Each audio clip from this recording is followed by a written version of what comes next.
इतिहास के पन्नों में बताया गया है कि डॉक्टर अंबेडकर की मृत्यु मधुमेह डायबिटीज के कारण हुई थी, लेकिन ये पूरी सच्चाई नहीं है। उनकी मृत्यु के पीछे कई साजिशों का जिक्र किया जाता है। कहा जाता है कि दलितों के हक के लिए लड़ने वाले अंबेडकर को रोकने के लिए एक ब्राह्मण महिला से उनकी शादी कराई गई। उनकी दूसरी पत्नी उन्हें रोज इंजेक्शन देती थी, लेकिन जब अंबेडकर का निधन हुआ तब उनकी पत्नी ने पोस्टमार्टम कराने और उनके खून के नमूने लेने तक की अनुमति नहीं दी। इसके पीछे कई बड़े राजनीतिक चेहरों का हाथ होने की बात भी कही जाती है। आज मैं आपके सामने इतिहास की वो कहानी रख रहा हूं जो अक्सर अनकही रह गई।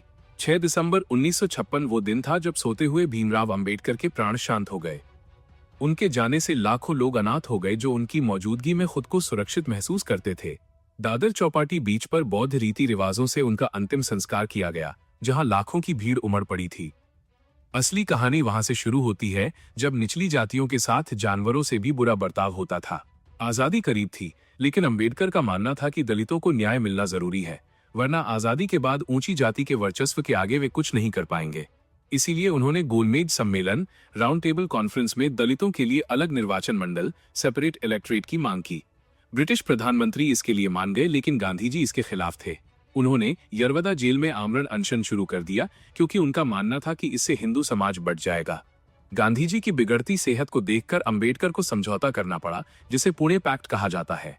उस दौरान अंबेडकर को कई धमकियां मिली कि अगर वे गांधी जी की बात नहीं मानेंगे तो उन्हें खत्म कर दिया जाएगा।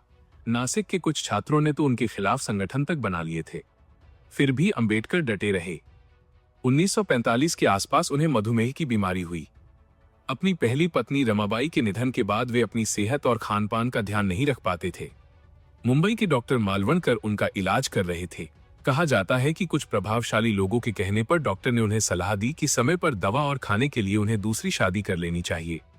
इसके बाद डॉक्टर मालवणकर ने अपने ही क्लिनिक में काम करने वाली 39 वर्षीय डॉक्टर सविता से 57 वर्षीय अंबेडकर की शादी करवाई।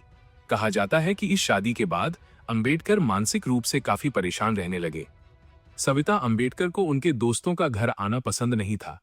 जब दूसरे बड़े डॉक्टर्स ने अंबेडकर के मधुमेह को नियंत्रित करने की पेशकश की तो सविता ने मना कर दिया और कहा कि केवल मालवणकर ही उनका इलाज करेंगे। 1956 में अंबेडकर ने बौद्ध धर्म अपनाया और उनके साथ लाखों लोग हिंदू धर्म छोड़कर बौद्ध बन गए। इससे कई कट्टरपंथी नेता उनके खिलाफ हो गए। 6 दिसंबर 1956 को जब उनकी मृत्यु हुई तो उनके सहयोगियों ने पोस्टमार्टम की मांग की, लेकिन उनकी पत्नी ने अनुमति नहीं दी।